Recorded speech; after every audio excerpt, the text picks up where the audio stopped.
En América Meridional. Son 200 años que no hemos bajado la guardia en no nada más recordar, no es nada más de dar una visión, sino es estudiar la campaña de estos 200 años de Carabobo. Por eso es que siempre dentro de nuestra visión el sol de Venezuela nace en el Esequibo. Quiero saludar a todas y todos nuestros amigos, nuestras amigas, nuestra Fuerza Armada Nacional Bolivariana, ¿vale? Toda esta cosmovisión que hoy de lo pequeño, lo cotidiano, estamos construyendo, estamos reforzando y estamos fortaleciendo. Mira lo que tengo yo aquí, mira. Nuestra Constitución de la República Bolivariana de Venezuela. Es nuestra visión. Es un programa que desde aquí, desde la televisora de la Fuerza Armada Nacional Bolivariana, ahora en TV streaming, tú nos puedes ver en directo con el internet. Nuestro coronel Benzi Guerrero, activado desde la mañana con todo este equipo perfecto, con esta cosmovisión. Aquí tenemos al sargento Balsa, al sargento Morales, bueno, y estamos aquí en esta continuidad de construir comunicación con algo que es lo que nos mueve en el corazón, que es la responsabilidad social. Y por eso es que dentro de todo este nuevo imaginario que tú ves, estamos rompiendo la industria de la comunicación. Estamos rompiendo lo que siempre nos hemos buscado de lo pequeño y lo cotidiano. Mi general padrino, con todo el respeto a usted, a nuestro almirante en jefe Remigio Ceballos, postdoctor de nuestra Universidad Militar Bolivariana de Venezuela, a todo nuestro Estado Mayor Superior, y a ti, soldado de la patria que nos está viendo, es lograr darle distinguida forma de comunicar. Comunicadores por Venezuela, esa cosmovisión hoy de entender de que la Fuerza Armada Nacional Bolivariana, porque también tenemos que recordar que este programa se escucha en el circuito radial T1, mi coronel Mantilla, Jorge Eliezer Mantilla, fórmulas perfectas que se construyen hoy, mi coronel Benzi Guerrero, mi coronel Mantilla, allá en el circuito radial T1, es la comunicación hoy estratégica, mi comandante y jefe Nicolás Mauro Moro. Un saludo a usted, amaneciendo con algo que es sabroso hoy, un aroma, profesor. Nuestro invitado hoy, postdoctor de nuestra Universidad Militar Bolivariana de Venezuela, Henry Nava. Mira, aquí tenemos un aroma hoy a café, el Café Aroma.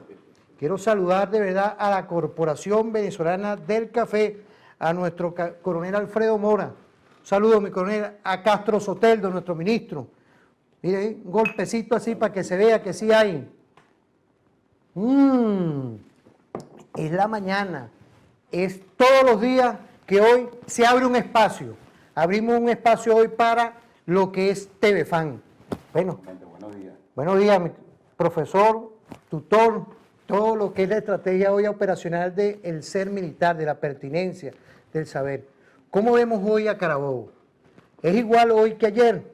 ¿Qué cosmovisión tenemos, apreciado postdoctor? Ciertamente, si tenemos que establecer algunas diferencias, que las hay, en cuanto a la mirada sobre la campaña Carabobo, digo campaña Carabobo, no digo batalla de Carabobo, eso ya de por sí merece una explicación. Digamos que en tiempos pasados se conmemoraba, yo diría que intencionalmente, nosotros los que hacemos estudios de seguridad de la nación, por lo general siempre somos mal pensados, y aquellos que militamos en la corriente histórica de emergente y que le tomó distancia a lo que llaman la historia tradicional, la historia formal, hemos determinado, para decirlo de alguna manera, las razones por las cuales en épocas pasadas se conmemoraba fundamentalmente lo que era el hecho estrictamente militar, que, bueno, que representa sin la menor duda la batalla de Carabobo.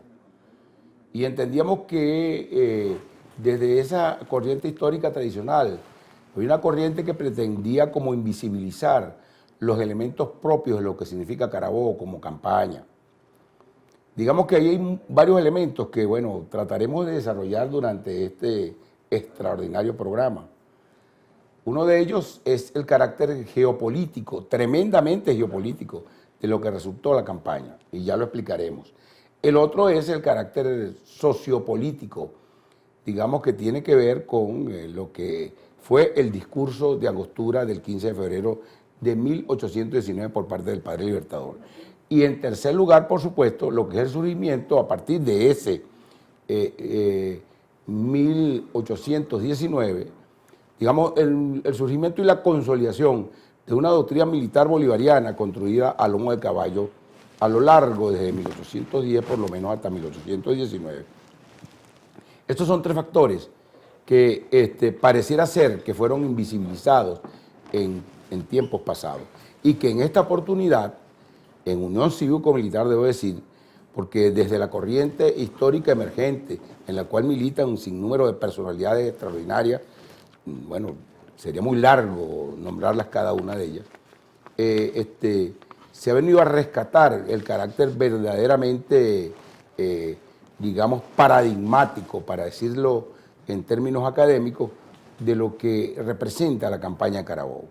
En ese sentido, pues, podríamos decir que hay una suerte de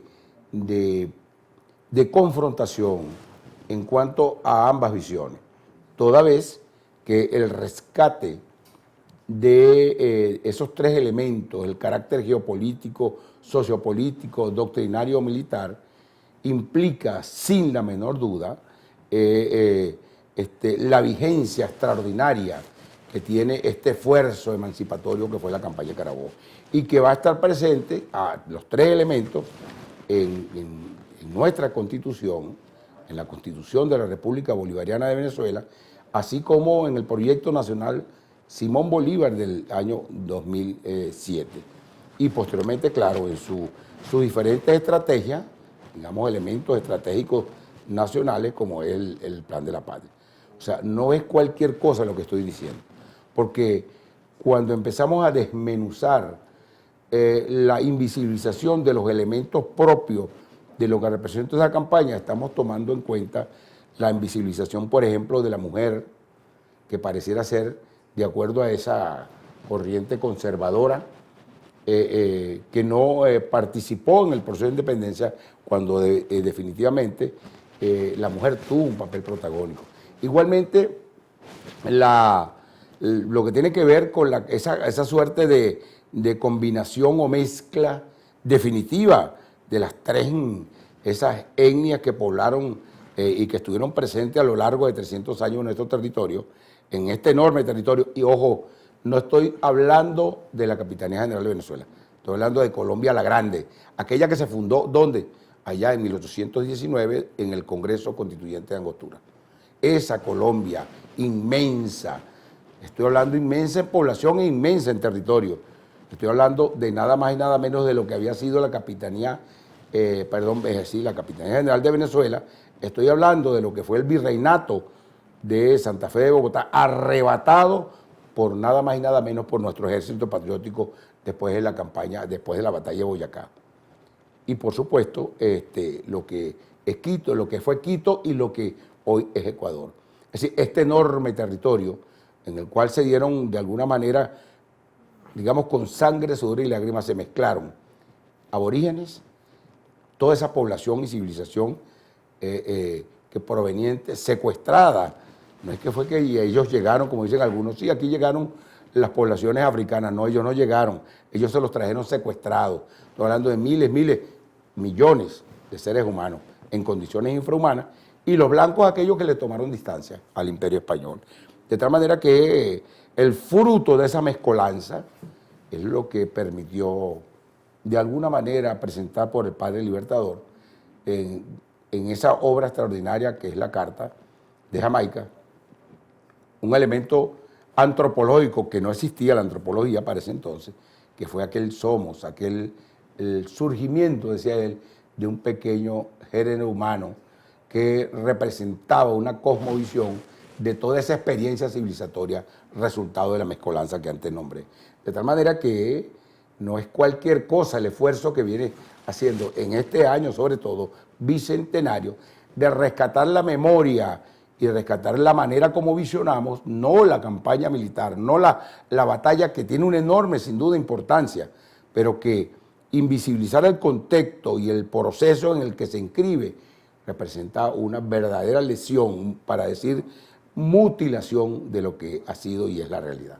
Fíjese, apreciado doctor, ¿no? Hay una visión hoy, porque dentro de todo este tema que estamos hablando, usted habló de una trilogía, Constitución, y en esa Constitución nos construimos en algo que es importante, ¿no? El Proyecto Nacional Simón Bolívar. Una línea de acción desde el 2007 para acá, y se materializó en los objetivos nacionales con nuestra ley del Plan de la Patria. Una trilogía perfecta que viene construida desde nuestra impronta de origen, desde allá, desde atrás verdaderamente. No es algo improvisado, ¿ah? Es una construcción teórica que hoy se hace realidad gracias a Chávez, gracias a un ideal que es con Bolívar, con Miranda, con Manuelita Sáenz, con Josefa Canet Mejo. Fíjese, dualidad, pares dialécticos, hombres, mujeres, mujeres, hombres. Aquí se acabó el machismo. Y es una de las cosas que hoy está trabajando nuestro postdoctor de nuestro Instituto de Altos Estudios, el profesor Henry Navas Nieves. Quiero agradecer a todos los mensajes que nos lleguen. Estamos activados otra vez, 0412-020-5263. Es una visión hoy de entender que nuestra impronta de origen, profesor, porque yo quería también tocar el tema de la América Meridional. Esa América Meridional que hoy se está volviendo otra vez por medio de los pueblos a lograr, que no es nada más la Venezuela bolivariana, porque la libertad, la independencia la hicieron las y los venezolanos. Se hizo a lomo de caballo, se hizo con un espíritu patrio. ¿Será casual hoy que Colombia esté hoy direccionándose a un nuevo momento? Perú. Ya Bolivia retomó la Bolivia del padre Bolívar. La habían sacado, la habían roto y volvió. ¿Será que es esta cosmovisión de entender de que son los pueblos que se están volviendo hoy a imponer con ese legado, apreciado profesor? Claro, nuestro comandante supremo decía, y con mucha propiedad decía, venimos de lejos. ¿Y de qué tan lejos venimos? Es importante destacarlo. ¿Por qué venimos de lejos? Acabo de decir ahorita de una enorme diferencia entre la visión de la campaña Carabobo y la batalla y la campaña Carabobo. Hoy, de alguna manera, vista desde la perspectiva de todo lo que es esta corriente emergente y de lo que es justamente los elementos que son, digamos, que están conectados con el pensamiento originario del surgimiento de la República. Yo quiero decir, primero que nada tenemos que establecer, hay una controversia tremenda del pensamiento conservador, representante de esa academia eurocéntrica, positivista, acerca de la cual, bueno, definitivamente, simplemente de lo que se trata, no solo la batalla de Carabobo, sino todo el esfuerzo emancipatorio fue algo así como que muy puntual.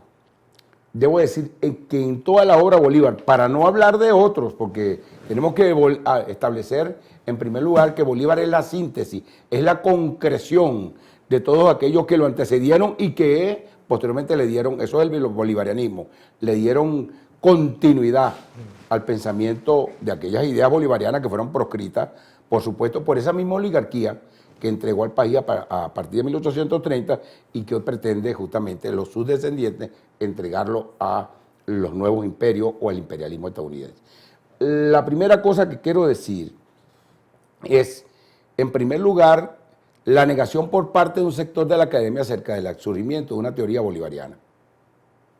Bueno, cuando nosotros vemos todo, primero el rastro completo de la obra Bolívar, lo vemos incluso desde prácticamente su discurso ante el Monte Sacro. Bolívar no hablaba de Venezuela nada más. En su discurso hablaba de qué, de la libertad no solo de Venezuela, sino de todo lo que visionaba ese grupo de vanguardia que se imaginó la patria grande. que había sido antecedido por Miranda, como todos sabemos, con Colombia, de ahí surge, de Miranda, de Francisco de Miranda. Y también, por supuesto, de ese extraordinario filósofo, educador llamado Simón Rodríguez. Estábamos hablando no solo de la Capitanía General, lo que se visionaba ahí era la patria grande.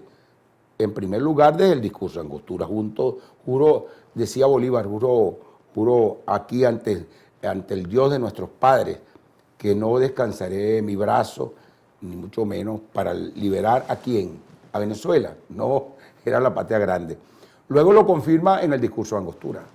Lo confirma en la Carta de Jamaica de 1815, con dos categorías surgidas en esa carta que hasta ahora, para decirlo de alguna manera, no había sido mencionado por otros autores de manera tan clara, como es, en primer lugar, una categoría geopolítica que se llama América Meridional. ¿Qué es la América Meridional? La América Meridional es la América del Meridión, de Sudamérica. Como decía Bolívar luego, unidos los pueblos con el mismo idioma, la misma, por supuesto, religión, y en un mismo espacio geográfico, que, Dios mío, la geopolítica no es más que eso, es el poder de los hombres y de las relaciones humanas sobre los recursos existentes en un inmenso espacio geográfico. Eso es una visión, es una categoría, la América Meridional geopolítica. No solo es la geografía. Él habla en su carta de Jamaica de la América Meridional en esa extensa geografía poblada por una agrupación humana, una experiencia civilizatoria diferente, ni mejor ni peor, sino que lo toma diferente a las demás, porque a fin de cuentas de eso se trata. Las culturas no son ni mejores ni peores. Lo que sí representa opresivo, sumamente opresivo, es que una cultura quiere imponerse sobre otra, como nos sucedió a nosotros desde la llegada del Imperio Español. Y posteriormente, digamos, asumida esa por otros imperios que definitivamente impusieron su manera incluso de vernos a nosotros mismos, reflejados desde los valores o la axiología, digamos, exógena. De tal manera que ese pensamiento de la América Meridional es uno de los que está allí, por supuesto, con él, la postura nuestroamericana, eso no es una palabra casual, nuestroamericana implicaba que existe una América nuestra y que hay otra que no es nuestra. ¿Cuál será? ¿Será aquella que tiene un idioma diferente, que es una experiencia civilizatoria conectada o extensión de un conjunto de valores provenientes de Europa, como es el caso de Norteamérica? Entonces, eso hay que tenerlo bien claro. El otro elemento, claro está, que es sumamente importante, es el hecho de la necesidad de construir, y eso es importante, que conforma toda una teoría, construir sobre la base de lo nuevo, de lo nuestro, de lo nacido de nuestras propias raíces, desde la manera como vemos eso. Eso fue definitivamente tres elementos que conforman una teoría, y eso siempre nosotros lo determinamos. Ahora, profesor, fíjese, yo creo que en este segmento le hemos dado una cosmovisión, y quiero agradecer de verdad a todo este equipo perfecto. Mira, nuestro teniente navío Leonel Maramara, te están mandando saludos de varias partes del país allá en el circuito radial Tiuna. Fíjate, porque vamos a ir a una pausa, ¿no? ¿Cómo no? Y yo quería construir en el próximo momento qué tiene que ver de un tiempo a otro, porque estábamos saliendo ya, dentro de pocos días, amigo, se va a conmemorar 200 años de la expulsión del Imperio Español, de sacar a esa cosmovisión egocéntrica, pero también entrar en la doctrina Monroe. Pero en el próximo momento, apreciado profesor, nos vamos a ir con una música perfecta, fíjate, nos vamos a ir con el circuito radial Tiuna, el Cifrino y el Veguero, de Jorge Guerrero. Qué bueno. Y como siempre aquí con ese aroma de café, Café Aroma. Allí quiero saludar a la Corporación Venezolana del Café. Vamos a una pausa y volvemos con tu programa referente informativo.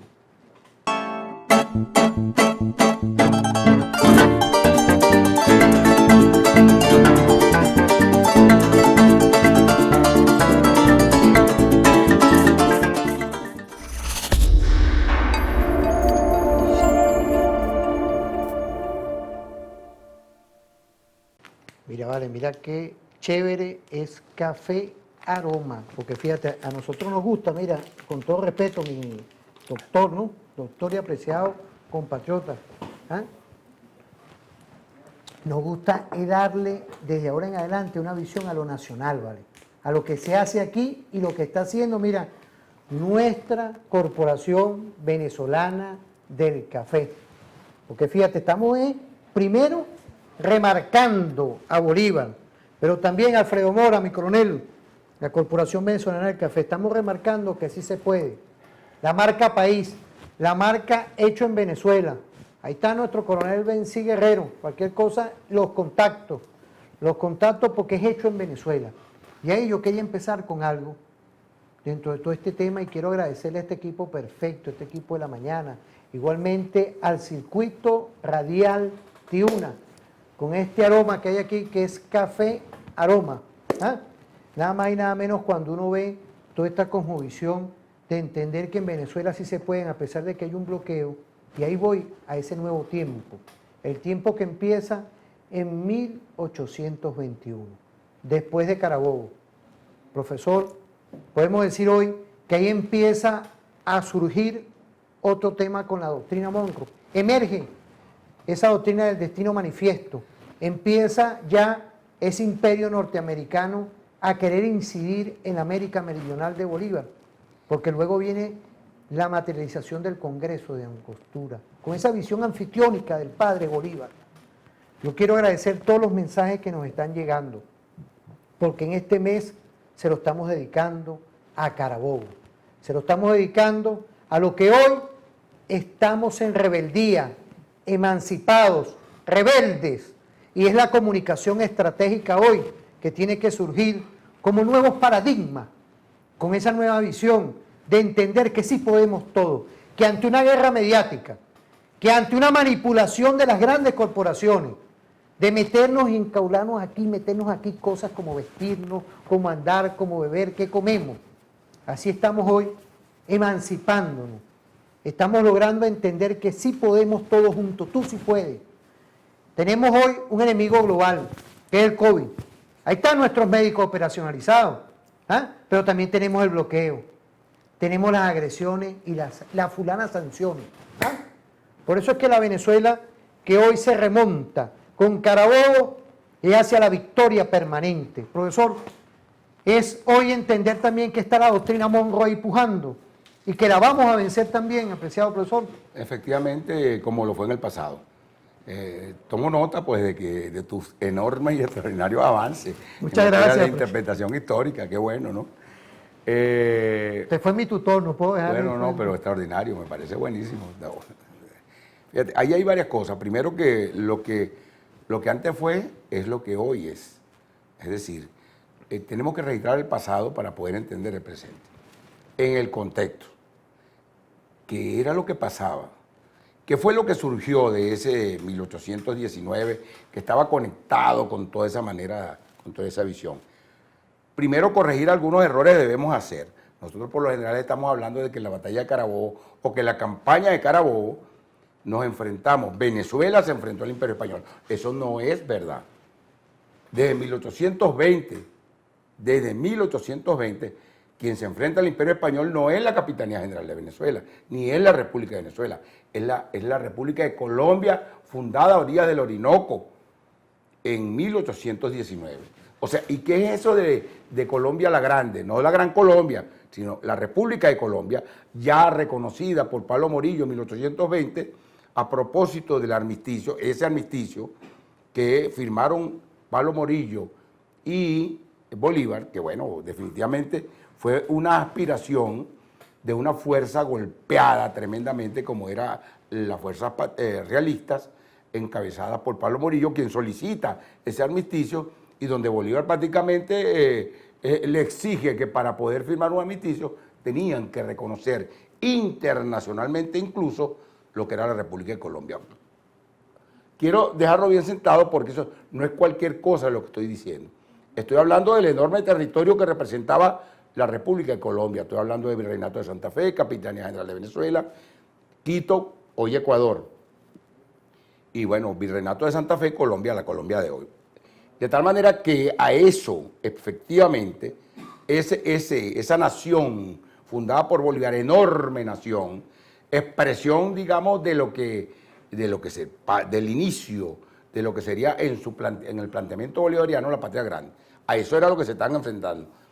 En segundo lugar, estamos hablando de una república muy bien diseñada por el padre Libertador en su discurso de Angostura, en donde formula de qué república estamos hablando. ¿Acaso la república griega?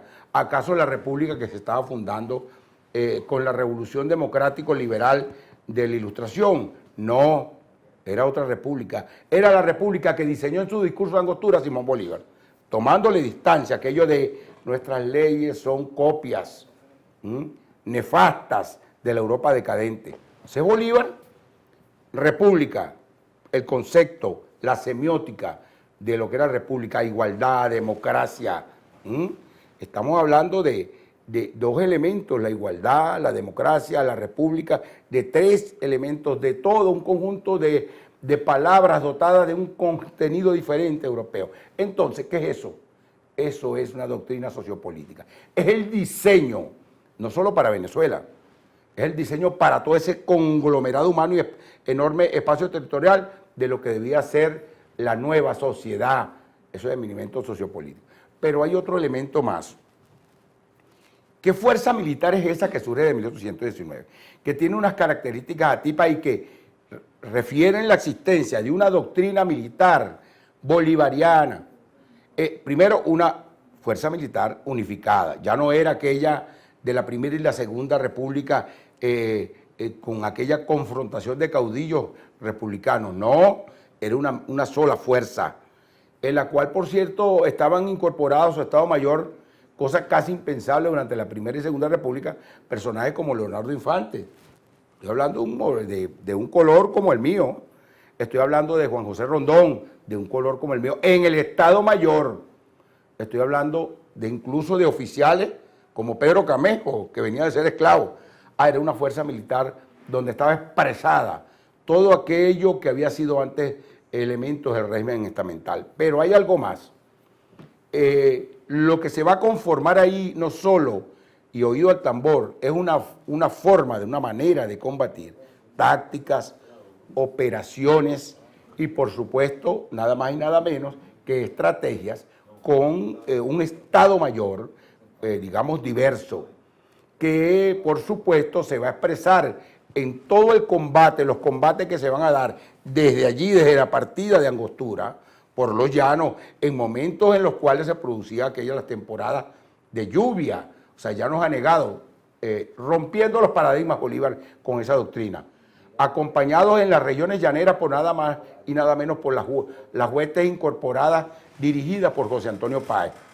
No solo estoy hablando de la cantidad de hombres, era la manera como habían peleado. Hombres que antes habían peleado al lado de aquel caballero llamado Boves, pero que eran expresión de las poblaciones trashumantes que poblaban nuestras llanuras. Fíjese, donde ahí estaban. hay un detalle. Ajá. Es ese movimiento que había, o sea, esa guerra que nosotros estábamos ahí operacionalizada con el padre Bolívar, que había un movimiento de personas, de pequeños grupos y grandes grupos por todo el territorio. Pero claro, mira, fíjate, por ejemplo, para Es decir, lo que vivía cuando Bolívar se viene de Angostura y atraviesa los llanos anegados, en ese mismo periodo, pero ya incluso estamos hablando de batallas que son incluso todavía motivo de estudio, estamos hablando de las queseras del medio. Bolívar dice, las queseras del medio, cuando aquel grupo de hombres se enfrenta a Pablo Morillo, encabezado por José Antonio Páez, se enfrenta a un enorme ejército de Pablo Morillo y los vence. Bolívar dice, si yo no hubiera estado aquí, no lo hubiera creído. O sea, era una manera de combatir, una forma, para decirlo de una manera, con tácticas y operaciones y estrategias que el enemigo no conocía. Bueno, ¿cómo lo sabemos? No porque lo digamos nosotros, porque lo decía Pablo Morillo. Cuando le escribía a su rey, mi rey, yo no los entiendo, no entiendo primero la logística, de dónde demonios sacan el alimento. No entiende, por supuesto, no puede entender los elementos de inteligencia propios, criollos. No puede entender, bueno, ni logística, ni inteligencia, ni estrategia, ni operaciones, ni táctica, ni mucho menos, en medio del diseño de una forma de lucha que denominamos la guerra popular prolongada. Eso era lo que había ahí, guerrillas del siglo XVIII, perdón, que venían desde el siglo XVIII y que habían existido mucho antes, que aplicaban, por ejemplo, nuestros aborígenes si no eran las guerrillas, y los negros huidos cimarrones que venían proscritos, eran las guerrillas. ¿Qué es lo que sucedió? Eso nunca lo pudo entender Pablo Morillo. Y por supuesto, porque ellos traían en la mente una doctrina militar diferente, europea. Y nosotros, Bolívar, y todos aquellos héroes que participaron en esa gesta emancipadora, ya a partir de 1819, van a mostrar una doctrina militar diferente, nunca entendida por el enemigo. Lo van a demostrar en ese paso nada más y nada menos por los llanos, para luego llegar a Barinas, en el propio 1819, cruzar el páramo de Pisba.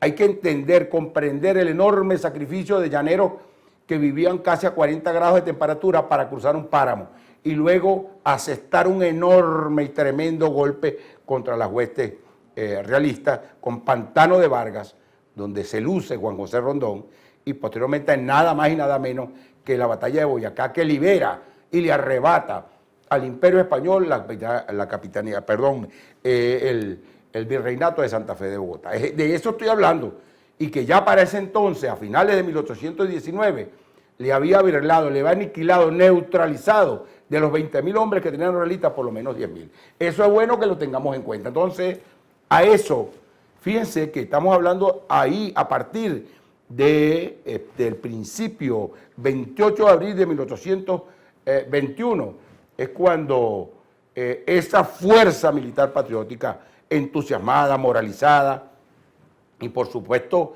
con esa doctrina probada en batalla que había aniquilado más de la mitad del enemigo hasta ese momento, es que empezamos a ver cómo prácticamente esa fuerza militar realista empieza a ser de alguna manera ya exterminada. Pero fíjense que ya para ese momento, estamos hablando del 21, lo que usted me preguntó, ya para el 21, aquellos que habían fundado a estos vecinos del norte, a esa nación, estoy hablando de Jefferson, y mucho antes incluso de James Monroe, que habían visto bajo su doctrina, esa misma doctrina que usted acaba de mencionar, bajo la excusa de que Dios les había otorgado el continente para someterlo. Estamos hablando de eso, porque en todo caso la doctrina Monroe es expresión de esa concepción primero espiritual, religiosa, de apoderamiento de todo el continente y luego de la faz de la tierra.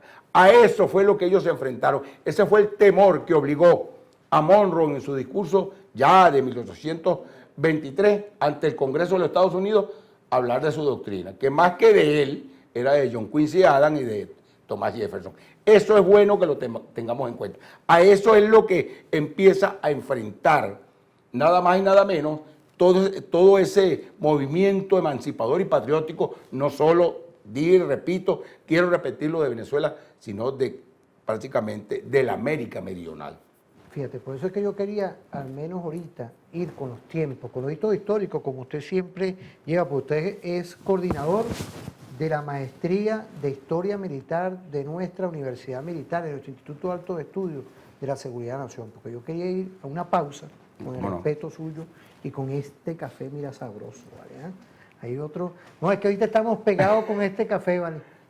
Mi coronel Bencí, estamos pegados completamente, por ahí andaba mi coronel Bencí de madrugada, instalado aquí de frente en esta fórmula perfecta que es comunicarnos con este nuevo momento, esta nueva visión de entender que estamos haciendo la Fuerza Armada Nacional Bolivariana, estratégica, estudiosa como usted como docente de nuestro IAESEN, estamos haciendo televisión en revolución. Y nos vamos con este café aroma.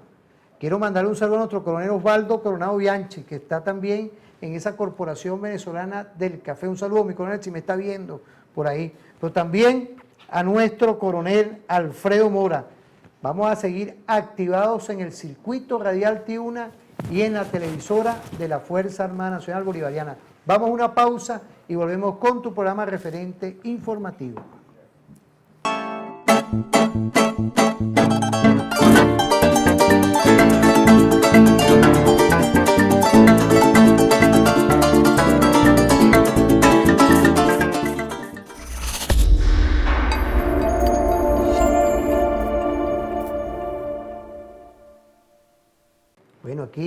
quiero de verdad mandarle un saludo a usted de parte de nuestro coronel Mantilla, ¿vale? Que están allá en el circuito radial Tribuna. De verdad que ahorita nos despegamos de escuchar Mi Sombrero de Julio Pantoja, ¿vale? ¿Ah? Pura cabilla. Pura cabilla, ya estamos allá activados y aquí con nuestro coronel Benzi Guerrero, de la mañana temprano, en esa fórmula perfecta porque estamos haciendo algo que es la nueva cosmovisión de entendernos hoy, apreciado doctor, de que Carabobo no nos quedó nada más como un libro, no. Es toda una estrategia perfecta que hoy, que se lo estamos dedicando desde que arrancamos en este 2021 hacia lo que es la campaña libertadora. Hay otro hito histórico ahí que habíamos quedado, la doctrina Monroe. Es ese hegemón que después se planteó ahí, porque fíjense lo que tenemos hoy, un gobierno social, un gobierno inspirado en nuestra Constitución y tenemos toda esta guerra difusa operacionalizando contra nosotros. Bueno, la pregunta es clara, es decir, ¿está vigente la campaña de Carabobo y los elementos geopolíticos, sociopolíticos, doctrinarios, la doctrina militar en la actualidad? Por supuesto que está vigente. Nuestra concepción geopolítica está ¿en dónde? Está en nuestra Constitución, está en el Proyecto Nacional Simón Bolívar y por supuesto también en nuestra doctrina militar.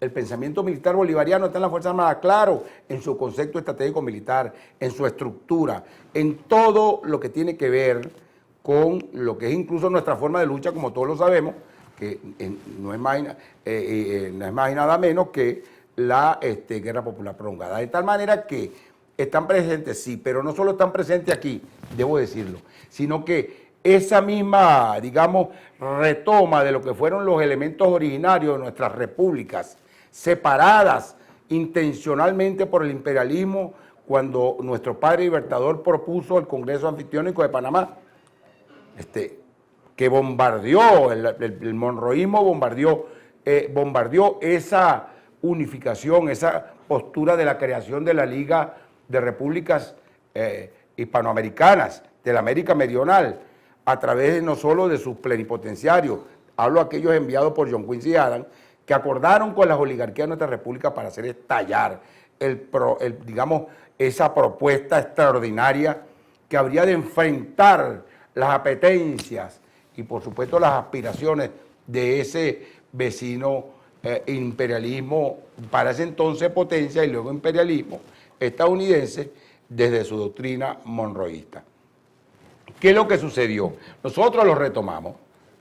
Todos esos elementos que confirieron y que estaban presentes en el surgimiento de nuestra república están presentes en la Constitución, en el Proyecto Nacional Simón Bolívar y por supuesto en el Plan de la Patria. Pero las otras, a finales del siglo pasado, estamos hablando de finales, a principios del 2021, perdón, del siglo XXI, ¿qué es lo que va a pasar?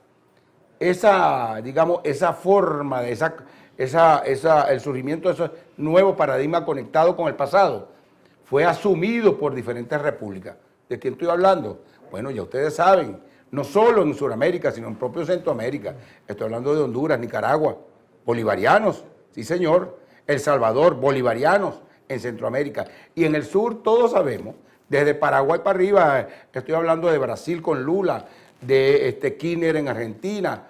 Estoy hablando de eso que durante todo aquello del siglo, lo que se llamó la década de oro, en el año 2000 y 2010, donde se va a conformar con la UNASUR y con el CELAC una plataforma conectada con esa visión bolivariana en materia geopolítica. ¿Qué pasó? El enemigo se organizó. Voy a decir algo, organizó, pero hermano. Fíjese, pero estamos hablando del trabajo, bueno, usted fue su tutor, ¿no? Con todo el respeto, el trabajo postdoctoral de nuestro mayor general Pascualino Angiolillo. Claro, incluso el doctoral. Y presidente, ese fue premio presidente de la República. Por supuesto, es Pascualino Angiolillo. Sí. Esa década de oro, el enemigo, estoy hablando del monroísmo, el nuevo monroísmo, que acunado desde el 2000, que logró acordar con el imperialismo estadounidense del 2000, con las oligarquías entreguistas, descendientes de aquellos que entregaron la patria después de 1830 y que persiguieron a Bolívar. Digamos de alguna manera, nos hicieron retroceder. Nos hicieron retroceder primero el golpe de Estado contra Zelaya allá en Honduras. Prácticamente arrinconaron con una campaña brutal al Frente Farabundo Martí en El Salvador. No pudieron con la Nicaragua, esa Nicaragua guerrera extraordinaria, pero luego aceptaron el golpe en Paraguay con Fernando Lugo, se fueron y le dieron el golpe de Estado a Dilma Rousseff en Bolivia.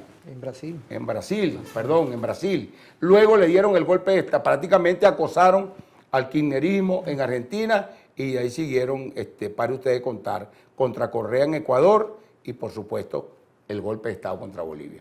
A nosotros, bueno, prácticamente nos han, desde la guerra difusa, con el diseño de un nuevo tipo de guerra, que es la sistematización, digamos, de todas las doctrinas que vienen del pasado en Estados Unidos, para que conforman un nuevo modelo de guerra difusa, experimentada e impulsada en diferentes regiones, sobre todo en algunas partes de Europa como Yugoslavia y Ucrania y luego en el Oriente Medio. Ahora, profesor, fíjese, hemos hablado ahorita el tema postdoctoral de nuestro mayor general Pascualino Anyorillo Fernández, intereses comunes a lo que son los aliados estratégicos hoy. No, amenazas comunes e intereses concurrentes. Si me está viendo por ahí, mayor general. Con elementos categoriales. Claro, en eso. Pero también yo quería hacer un paralelismo con la tesis postdoctoral de nuestro almirante en jefe, Remigio Ceballos. Esperemos que me está viendo por allá en el CEO. Lo que es la fragmentación de los estados-nación. Voy más allá, porque en el trabajo de él que tenemos por aquí, él nos habla de la multidimensionalidad.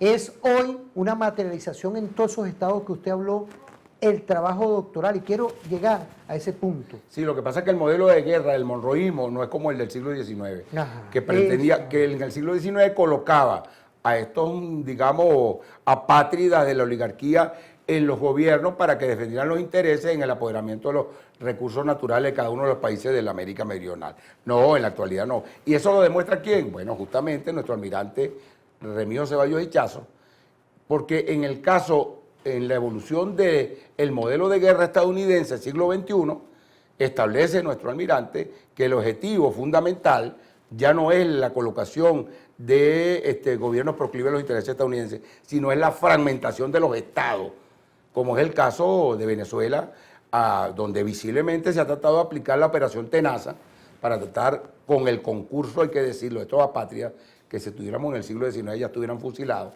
hay que decirlo, de la entrega, por ejemplo, del Esequibo y la procura incluso de crear una cabeza de puente en el margen occidental con Apure. ¿No les ha resultado? Pues no les ha resultado, porque ha sido la nación completa, la patria completa, que ha salido junto a sus Fuerzas Armadas en defensa no solo de nuestro espacio territorial, sino de nuestro modelo de desarrollo que es, por supuesto, independiente y soberano. Ahora bien, hay que decirlo, las cosas no se quedaron nada más con el retroceso, digamos, del bolivarianismo en la América Meridional.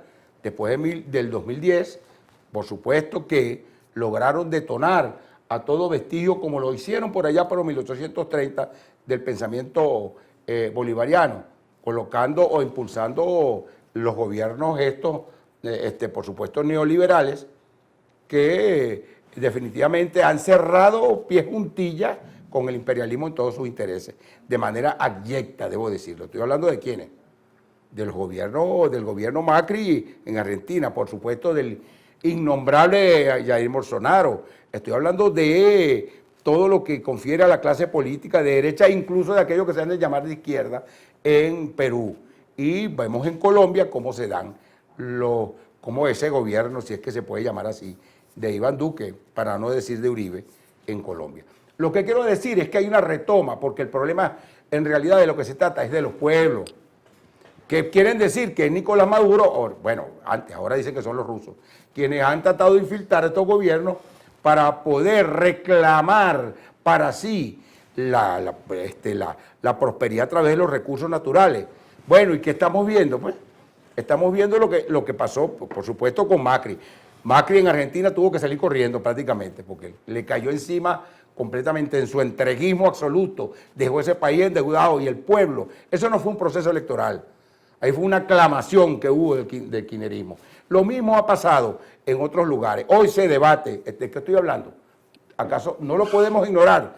Chile ha insurgido contra ese gobierno criminal, pinochetista, estoy hablando de Perú, en este momento, en este preciso instante, disputando justamente Pedro Castillo, un hombre de vocación popular, frente a la descendencia criminal de los Fujimori. Y por otra parte también tenemos nada más y nada menos que el caso de Colombia, por Dios. La Colombia, esa Colombia fundada aquí en 1819, masacrada, ese pueblo masacrado por las huestes fascistas de un gobierno es un Estado fallido y un Estado forajido, paramilitar y narcotraficante. A eso es lo que estamos viendo, es la retoma de los pueblos, que retoman nuevamente a Bolívar, al pensamiento bolivariano, aquellos que fundaron las repúblicas de esta América Meridional. Eso es lo que está presente. Y en el caso de Venezuela, bueno, aquí estamos resistiendo con un pueblo y unas fuerzas armadas dispuestas a darlo todo por la defensa de la soberanía e independencia, que por supuesto ya da vestigios de un proceso de recuperación económica y consolidación de lo que son los elementos paradigmáticos que dieron lugar a nuestro siglo XXI. Fíjese, profesor, vamos a ir ahorita a una pausa, ¿no? Porque yo quiero venir con los balances. Usted ya más o menos ha operacionalizado una visión de lo que está ocurriendo hoy, pero ¿será que se le está dando por medio de los pueblos un golpe certero a la doctrina Monroe? Con todo esto que estamos hablando con el profesor, los que nos están escuchando ahorita en el circuito radial Tiuna, con el doctor Henry Navas, de nuestro Instituto de Altos Estudios de la Seguridad de la Nación, porque nos mandan mensajes. Pues estamos activados aquí ahorita también en TV Fan Stream. De hace rato lo estoy diciendo, nos ven en vivo. Ahorita vi internet, profesor. Qué bueno. Y con este aroma de café, que es café aroma, vamos a irnos a una pausa con una música, que es Mi Sombrero, ¿no? De nuevo en el arpa, con Jorge Guerrero. Vamos a ir a una pausa y volvemos con tu programa Referente Informativo.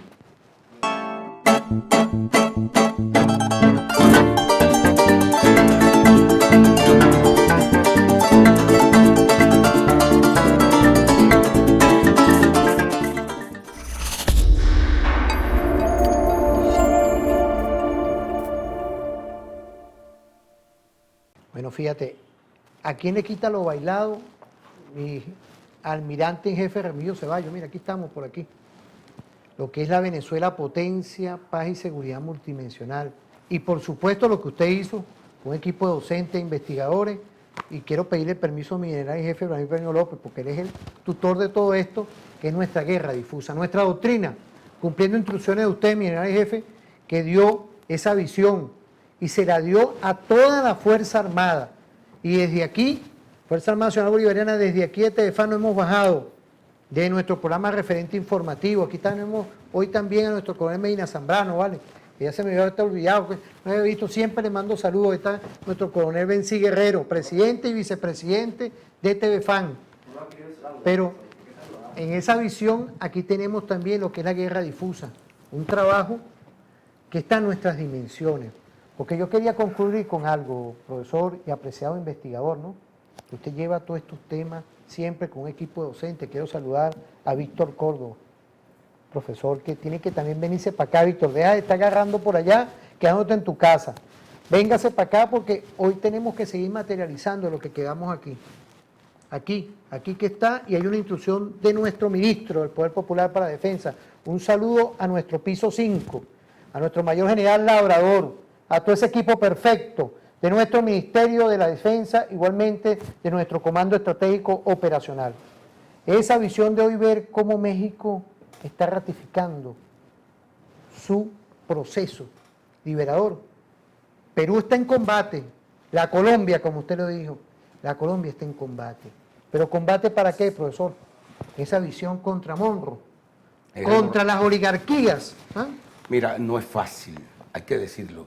Los pueblos inflamados de toda la América Meridional están combatiendo contra un enemigo poderoso, debo decir. Hoy lo decía, veía a López Obrador manifestar cómo abiertamente desde el Departamento de Estado se están financiando, igual que en Venezuela, financian las ONGs, organizaciones privadas, para pelear, para combatir contra el modelo emergente, soberano e independiente que los pueblos han insurgido para colocar en todos los países de la América Meridional. Vemos Es que vemos desde el sur, desde el sur de Río Grande, desde México, derramado más abajo, incluso en los pueblos centroamericanos, para luego hablar de Venezuela. Pero de Colombia, por Dios, de Colombia, de Perú, en este preciso instante, en el sur, en el extremo sur, por allá, por Brasil, un pueblo que insurge igualmente para despojarse, para descolocar ese gobierno entreguista, abyecto de Jair Bolsonaro. ¿Y qué es lo y contra qué están peleando los pueblos? Mira, no solo es contra un imperialismo que financia organizaciones no gubernamentales, sino contra nada más y nada menos que el bloqueo de los grandes medios de comunicación. Ayer lo decía, no solo López Obrador, lo decían los dirigentes de la campaña de Pedro Castillo en Perú. Han tenido que pelear, han colocado un cerco mediático sobre nuestras naciones. En Chile, para invisibilizar el pueblo inflamado que ha logrado colocar, pero he dado una paliza a la derecha pinochetista. En Perú, en México, en Colombia, han tratado incluso de la mediática presentar a las enormes manifestaciones de millones de colombianos como que si fueran unos bandoleros. Es decir, es la aplicación de la guerra difusa. Aún, lo que sí es cierto es que aún, con todo aquel bloqueo mediático, porque es como una suerte de aislamiento que pretende colocar una realidad inexistente, aún así no han logrado su objetivo. Hoy México, debo decir, en México, en el México de Emiliano Zapata, de Doroteo Arango, Pancho Villa, en el México de Cuauhtémoc Cárdenas, en ese México, el México de López Obrador, en ese México acaba de darle una paliza, una verdadera paliza. De 15 departamentos, prácticamente 12 departamentos fueron ganados por Morena. En Colombia, el pueblo sigue en la calle. No hay manera de que retornen para pelear en contra, no solo de un gobierno abyecto, sino del bloqueo mediático. Hay que decir, Colombia existe, los colombianos existen, y hoy, pese a la enorme masacre, han resultado victoriosos en sostenerse frente a un gobierno fascista que ha sembrado de crímenes y de masacres a esa nación. Pero también lo tenemos en Perú. Vemos ahí Pedro Castillo, en este momento ya está a la cabeza. Es muy difícil que logren arrebatarle su triunfo, peleando contra una mediática que es la que trata de colocar de que supuestamente ya hay un empate técnico. No hay un empate técnico. Definitivamente Pedro Castillo es el que va a resultar vencedor en esa contienda electoral, más allá de que los medios quieran plantear otra cosa. Y en Chile es indetenible. Por supuesto, hay que decirlo, así como en Bolivia y Argentina, en Brasil, Lula da Silva es indetenible para poder darle luz, vencer las sombras que llegaron junto con el fascismo, con ese fascismo brasileño que es el de Jair Bolsonaro. Profesor, quiero también, porque nos quedan unos minutos perfectos aquí, quiero enviarle un saludo a las representaciones consulares de China, Rusia, la India e igualmente Irán. ¿Ah? Quiero mandar un saludo de aquí. Estamos en Stream, TV Fan Stream. Nos pueden ver ahora en este mundo multicéntrico y multipolar. Gracias a nuestro coronel Benzi Guerrero, que es presidente de TV Fan, nuestro coronel Medina Zambrano, vicepresidente, y todo este equipo perfecto que está aquí desde la mañana, mi general jefe Manuel Peña López. Saltamos adelante, estamos saltando a otras dimensiones ahora. Ustedes nos pueden ver en las representaciones consulares de todo nuestro mundo multicéntrico y multipolar. No puede ser de otra manera, es el esfuerzo. La multipolaridad hoy va a ejercer una visión, la multipolaridad estratégica, liberadora, va a ejercer ante esta América Meridional un punto de inflexión para terminar de sacar a Monroe. Definitivamente, por los resultados que vemos en todo el espectro, desde, como lo dije anteriormente, desde el sur de Río Grande hasta la Patagonia, hemos visto cómo los pueblos están colocando nuevamente a los gobiernos. Imaginémonos ese gigante, el gigante chino hoy. Sí, junto con nuestros aliados. Intereses comunes. ¿Cuáles son los intereses de los pueblos de China, de Rusia, de otros pueblos del mundo? ¿Cuáles son sus intereses? Por eso son intereses comunes.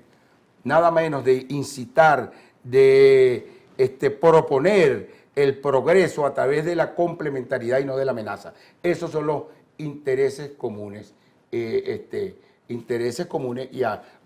amenazas comunes, porque hemos sido amenazados por el mismo hegemón y por supuesto intereses concurrentes porque concurrimos allí en una relación, como lo plantea nuestro mayor general Paco Aníbal Yolillo, armónica, no de sometimiento, no de dominación, sino de complementariedad, tal y como lo enunciaba nuestro padre libertador cuando hablaba del equilibrio del universo. O sea, que me recuerdo cuando nuestro comandante Chávez le dio el premio Presidente de la República en ese momento a nuestro general Paco Aníbal Yolillo. ¿Cómo no? Que en esa cosmovisión, y todavía no habíamos visto lo que estamos viendo ahora contra nuestro comandante en jefe, Nicolás Maduro Moro. Un saludo a usted y a nuestra primera combatiente, la doctora Cilia Flores. Un saludo a los dos. Pues hay que ponerse en los zapatos de ellos dos para ver lo que está pasando hoy. Lo que decía con esa visión estratégica nuestro comandante Chávez, ¿vale? ¿Verdad que me pongo la mano en el corazón lo que nos decía? Había que estar alerta, y cuando le dio el premio a nuestro mayor general Paco Aníbal Yolillo, premio Presidente de la República, no tengo el constructo aquí, lo vamos a traer en el próximo programa. Pero esa visión hoy de entender que ese hegemón hay que agruparse estratégicamente, como usted lo está diciendo y como lo dijo nuestro mayor general Paco Aníbal Yolillo, y lo visoró nuestro comandante Chávez en ese momento, intereses comunes en esa estrategia de ir todos en contra del hegemón. Te va a llamar la atención, Pascualino. Amenazas comunes y intereses concurrentes. ¿Qué es lo que sucede? Estamos siendo todos atacados a través de una guerra, de ese modelo de guerra difusa, que por supuesto China lo interpretó y lo denominó la guerra sin límites. Pero los rusos también lo tienen determinado, es decir, todos estamos amenazados por ese hegemón. ¿Qué nos queda? A través de la multipolaridad, del multicentrismo, de la pluripolaridad del multicentrismo, estamos justamente con los intereses comunes. Es la unión de las naciones. Es la unión de las naciones para impulsar el equilibrio del universo. Venezuela ha brillado con su pueblo y sus fuerzas armadas en la defensa. Ha sido el Stalingrado, para decirlo en términos de la Segunda Guerra Mundial, para detener al hegemón en su ofensiva contra la América Meridional. Y fíjense que lo estamos logrando. Y lo vamos a lograr con el concurso, vuelvo y lo digo, con la enorme capacidad de conciencia de nuestro pueblo y nuestras Fuerzas Armadas, que hoy en una unión, como tú lo dices, en una unión perfecta, ha venido combatiendo y estableciendo, dirigido por supuesto extraordinariamente por el presidente Nicolás Maduro, impulsado estrategias que han venido, contraestrategias para decirlo, de alguna manera frenando los efectos perversos de esa guerra difusa que está dirigida, en fin de cuentas, su centro de gravedad fundamental es el pueblo, para tratar de arrodillarlo, porque este pueblo ha demostrado una vocación de cambio revolucionario y una atención al proceso revolucionario. Doctor, nos quedan unos minutos. Usted habló algo hoy, ahorita habló de ese centro de gravedad. Aquí está la Constitución. Yo me pongo aquí. Es hoy importante que actuemos este 21 de noviembre para fortalecer la Constitución, para fortalecer nuestro proyecto bolivariano, en ir a participar, pero mosca, que no nos pase igual que en el 2015, porque mira las consecuencias que hemos tenido. Sí. En meter un poco de, vamos a hablarlo culturalmente, así, con una tranquilidad, un poco de ovejo y después se transforman en diablos y demonios. Es hoy ese llamado de atención, profesor. Sí.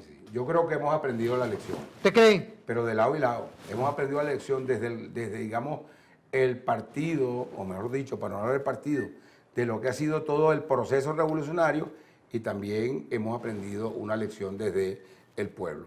Es decir, hemos aprendido que tenemos que, en un proceso, por supuesto, complejo y heterogéneo, llegar a acuerdos en los cuales podamos colocar a nuestros mejores hombres para la dirección del Estado.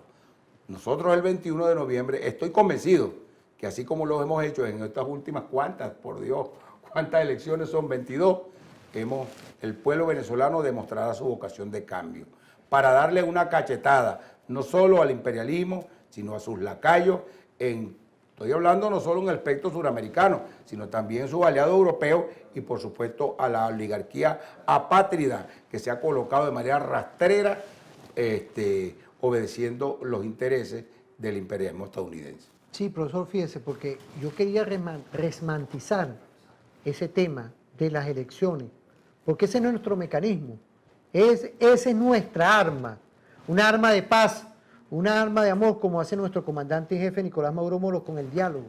Esa visión de que todas y todos entendamos que el 21 de noviembre se puede seguir materializando la paz, neutralizando, vacunándonos, porque no es nada más la vacuna contra el COVID que lo está haciendo nuestro presidente, bloqueado y todo, estamos sacando e invirtiendo para eso, porque tú sabes lo que pasa. Bueno, usted lo dio en mi trabajo doctoral ahorita. Cómo la mediática empiezan a jugar estos canales privados. Y se lo digo por el carril del medio, no me importa decirlo. La responsabilidad es mía. Cuando uno ve que no se hablan de bloqueo, no se habla de agresiones, no ha llegado la vacuna, pero ¿y por qué no son tan sinvergüenza? Y ese es un llamado a los comunicadores también. Lo voy por el carril del medio, pues. Uno como estratega en seguridad de la nación. Estamos bloqueados. Hay un gobierno, quiero saludar a Carlos Alvarado, a nuestro ministro de Salud. Cargan esa cruz.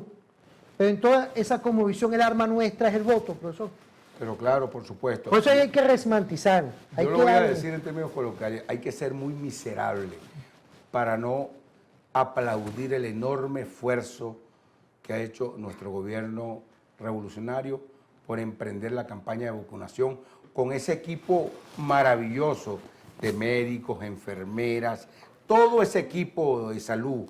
De verdad, debo decirlo, eso ha sido constante el mensaje de texto permanente para convocar a nuestro pueblo a inmunizarse con la vacuna. Es decir, no reconocerlo, de verdad, sería bastante miserable. Y creo que es un esfuerzo, en fin de cuentas, para no sectorizarlo, es un esfuerzo por parte del Estado, es un esfuerzo del gobierno, es un esfuerzo del pueblo, ese pueblo, porque quienes están adscritos a todo lo que es el campo de la salud, son pueblos. Es un esfuerzo mancomunado para librarnos, por Dios, de esa feroz pandemia y para también librarlos a pesar del enorme bloqueo que tenemos. Y por supuesto bloqueo que ha sido aupado por quienes, pues ya todos sabemos por quiénes. No lo quisiera nombrar aquí en este programa, pero todos sabemos que hay un grupo de apátridas que fueron los causantes de no solo del bloqueo, sino de los graves problemas que hemos tenido con la pandemia. Aun cuando somos uno de los países en Sudamérica donde menos ha afectado la pandemia, producto de que tenemos un modelo de salud, que fue fundado por nuestro comandante supremo y profundizado por nuestro presidente obrero, Nicolás Maduro. De tal manera que creo que el esfuerzo en este 2021 bien valió la pena, de que salgamos airosos de la pandemia, pero también del bloqueo, con medidas económicas que permitan, sin duda, colocar condiciones materiales de asistencia que han sido duramente golpeadas por este bloqueo. Y en ese esfuerzo estamos. Creo que con el concurso, no del gobierno, no es el gobierno, somos nosotros que tenemos que hacer el esfuerzo por colocar justamente a una Venezuela próspera y de alguna manera, como lo está haciendo nuestro conglomerado de trabajadores en las empresas básicas de donde provengo. Estuve en estos días y vemos felizmente cómo estas empresas básicas, desde la Ferrominera, Sidor, Briquetera, Carbonarca, en fin, vemos como Benalún, como Alcasa, han venido pese a las restricciones echando para adelante. Ya no estamos importando los insumos, los estamos haciendo aquí. Los trabajadores petroleros. Sí, señor. Los trabajadores petroleros que han, de alguna manera, pese al sabotaje permanente, con atentados incluso, atentados a nuestra, nada más nada menos, al centro de refinería para Guaná y a otros centros que han sido saboteados, hemos venido poco a poco avante. Y estoy convencido que este año resolveremos, mucho antes de que finalice el año, el problema de nuestro combustible. Bueno, fíjense, por el día de hoy, mira, aquí tenemos a nuestro café Aroma. Quiero saludar a nuestro coronel Alfredo Mora, de la Corporación Mencionar del Café. Mire, un sabroso y un exquisito café. Pero fíjense, por el día de hoy ya hemos culminado, pero nos vamos a ir con algo, con un video perfecto, un video que está concatenado con lo que está haciendo nuestra Fuerza Armada Nacional Bolivariana, porque es importante hoy de lo pequeño, lo cotidiano, recordar. Ahí está nuestro coronel Bencí Guerrero, dándole vida, mira. Hicimos tremenda feria. Quiero mandarle un saludo a la Escuela de Estudios Tácticos Navales. Hoy estamos ahí materializando lo que estamos haciendo. Mi general y jefe Daniel Paño López, mi almirante y jefe Remigio Ceballos, pero también allá están nuestras empresas militares. Quiero saludar a nuestra almiranta Erika Virgüe. Vamos a ver cuándo la vemos por aquí, mi almiranta. Estamos aquí a la orden.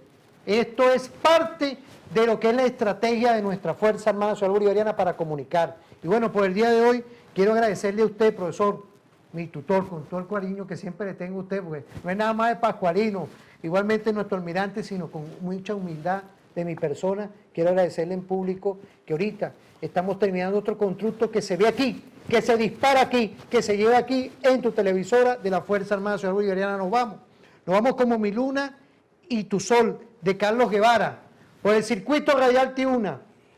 Y igualmente nos vamos con ese video perfecto, como lo dijimos, de nuestra Escuela de Estudios Tácticos Navales, de nuestra feria, de la ciencia, la tecnología, la innovación de nuestra Universidad Militar Bolivariana de Venezuela. Que pasen un feliz día y nos vemos en otra oportunidad.